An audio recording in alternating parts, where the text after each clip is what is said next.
We have been taught to believe that thinking is the path to a better life. When a problem arises, we engage our intellect. When we fail, we analyze the cause and strategize our next move. When we clash with another, we endlessly replay the scene, searching for what we should have done differently. We live our lives submerged in a constant stream of thought, every minute of every day. But there are moments, aren't there?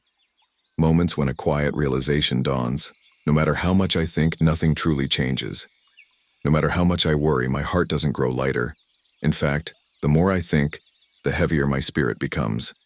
Yet, we push ourselves onward, convinced that the only solution is to think even harder. In moments like these, the great master Kūkai spoke with profound clarity. Do not let your mind race outwards. Our attention is perpetually directed toward the external. What does that person think of me? What will happen in the future? Was I wrong? All of these questions live outside of ourselves. We exhaust our inner world by constantly observing the outer one. But Kūkai showed us the opposite path. A path that leads not out, but in. Do not let the mind race outwards. Return it to its home. He taught that true understanding begins not when we seek meaning in the world, but when we discover the unshakable stillness within. This is not a condemnation of thinking. The intellect is a powerful tool.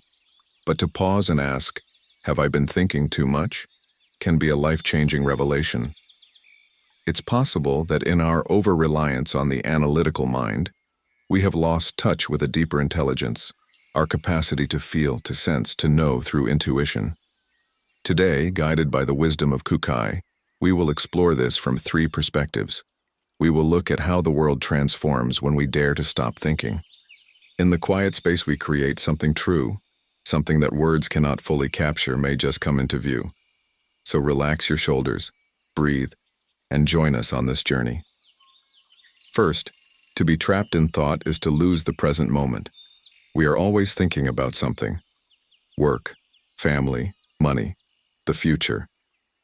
The human brain is a relentless engine of thought, running on its own even when we wish for quiet. It takes the raw data of the world before us and immediately begins to analyze, to label, to translate it into language. This is the power of our intellect, a hallmark of our humanity. But what happens when this intellect runs rampant? We become blind to the one thing that is real, this very moment. Imagine you come across a breathtaking sunset. The sky is a canvas of impossible colors. The proper response would be to simply stand in awe, to feel its beauty permeate your being. But for many of us, a different voice begins to chatter within. This would make a great post for social media. What angle should I use to get the most likes? In that instant, the visceral experience of the sunset slips away, replaced by a mental project. The same happens in conversation. As someone is speaking to us, our mind is spinning at full speed. What's the right thing to say next? I should show empathy here to make a good impression. I think I've heard this story before. We are strategizing, analyzing, and judging. We are hearing the words, but we are not truly listening. By allowing thought to take the lead, we forfeit the experience of making genuine contact with the here and now. Kūkai saw this trap with perfect clarity. In his words, release the mind and you are Buddha. To release the mind is to become free from the framework of our own thoughts. We become entangled in the words and meanings we so diligently create inside our heads, believing that truth resides within that internal narrative. But true reality exists in the space before words. It is the child who looks at the sky and feels beautiful without needing the word. It is the grandmother who sips her warm tea and sighs in simple contentment. There is no explanation needed, no analysis required. In that pure act of feeling the moment, Kūkai taught, the heart of the Buddha awakens. So why has it become so difficult for us to simply connect with the present? Because we have come to equate thinking with control. We think to secure a better future, to avoid past mistakes, to prevent others from disliking us. We want to feel safe. We don't want to lose, to waste our time. These deep-seated desires, often operating beneath our conscious awareness, are what fuel the runaway train of our thoughts. Beneath the constant thinking, there is almost always a layer of fear. Fear of an unknown future, fear of others' judgment, fear of not being able to trust ourselves. But Kūkai also said this: originally, if the mind is not captured, it is already Buddha. We are already whole, even without achieving something, even without anyone's approval.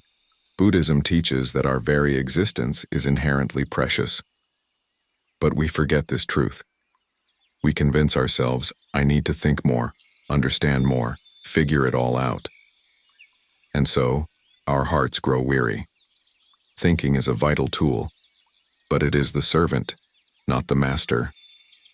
It is not meant to be the tyrant of your heart. Use it when needed and then gently let it go.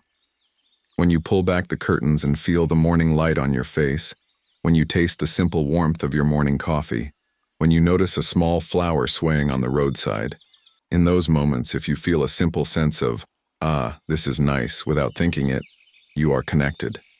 To be trapped in thought is to lose the present. But conversely, by releasing our grip on thought, even just a little, we can always come home to the here and now. And when you learn to touch this moment, a peace that words cannot describe will surely find you. Second, true wisdom resides in the stillness of no mind. When you hear the term no mind or mushin, you might imagine an empty, blank state. But in Buddhism, mushin is not about emptiness at all. The arising of thoughts is natural. The goal is not to forcibly suppress them, but to simply not get swept away by them. That is the essence of true no mind. Kūkai taught, when you quiet the mind and settle into stillness, wisdom naturally arises. This points to the state of Zen meditation. Zazen is simply the act of sitting quietly and allowing the mind to settle. Kūkai's world of insight taught that through this simple act, wisdom reveals itself without effort. During meditation, a practitioner will encounter countless thoughts. I wonder what's for dinner. What do I have to do tomorrow?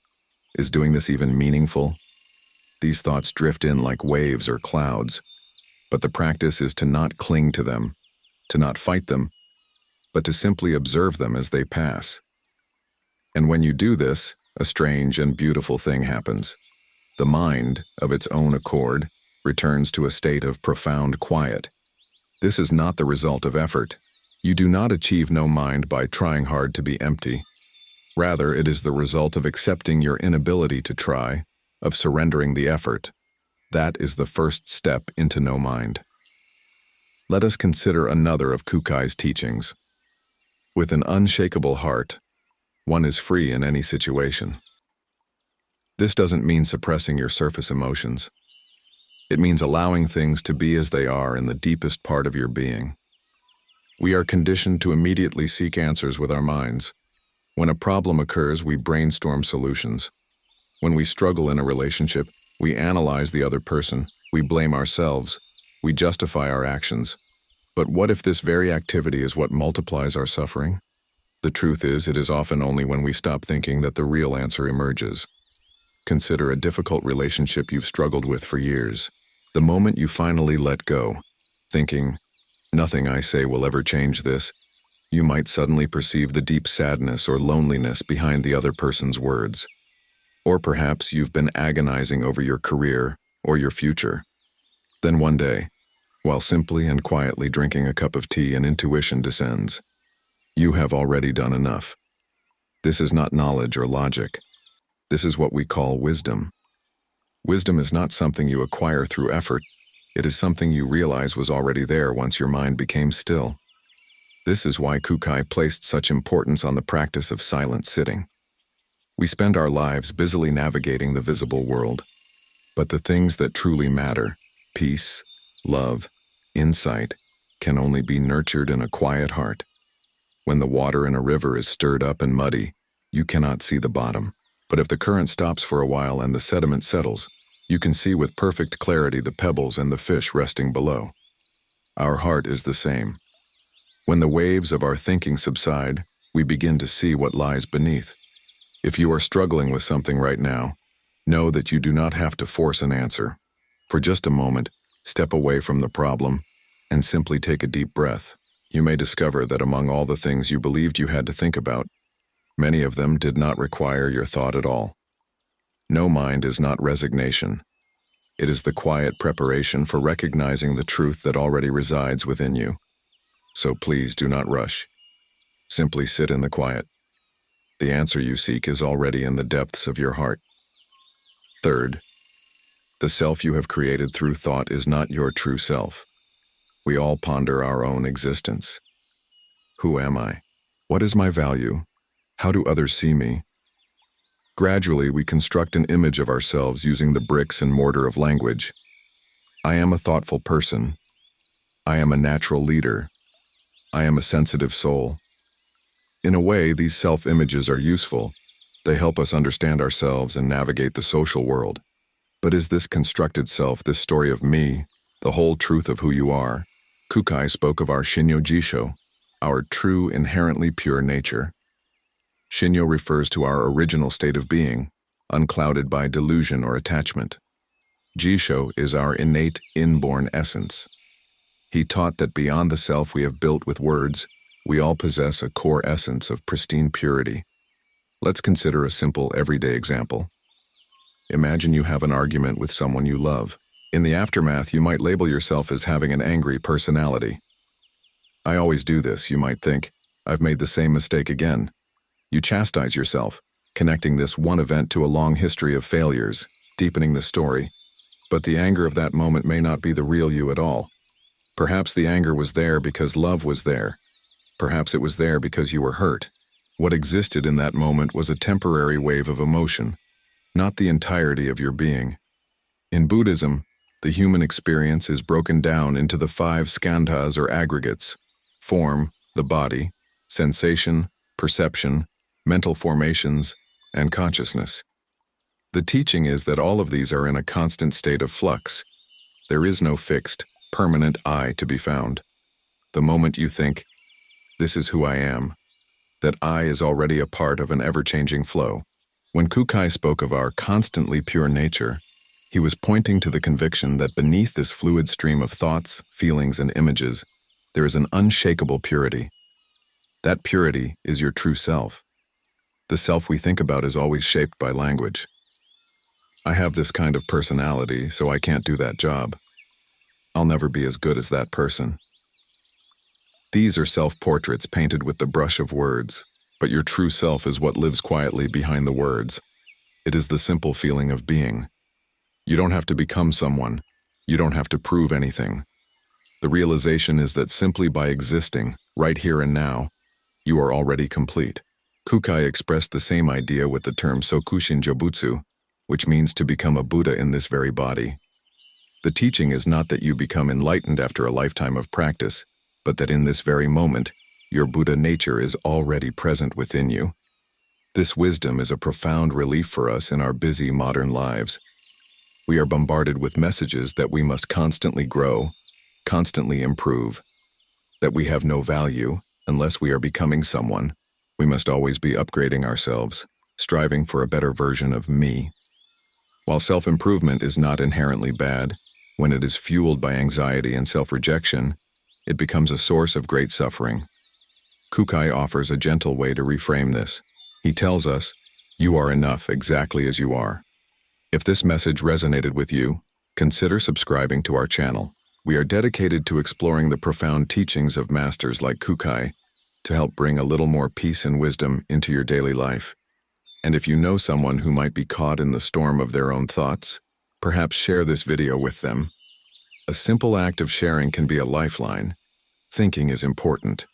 Through words we can connect with and understand one another. But the truth is not limited to what can be explained in words. It is found in the quiet feeling of a sunlit room, the sudden peace that comes from hearing a kind voice, the moments spent gazing at the steam rising from a cup of tea, with no thoughts at all. It is in these moments that your true self reveals its presence. A famous Buddhist sutra says, perceiving that the 5 skandhas are empty. This means that all things are, in their essence, empty of a fixed self, and there is no need to cling to them. The me that was hidden by our relentless thinking quietly emerges the moment we finally let our thoughts go. So please, for a moment, stop trying to become someone. Let go of your reliance on words, and simply feel. Everything you need is already within you. And this realization is not something that can be given to you by another. It is something that must sprout from your own silence. As Kūkai said of our essence, the truth of Buddha is not somewhere else. It is right here in yourself. Subscribe to the channel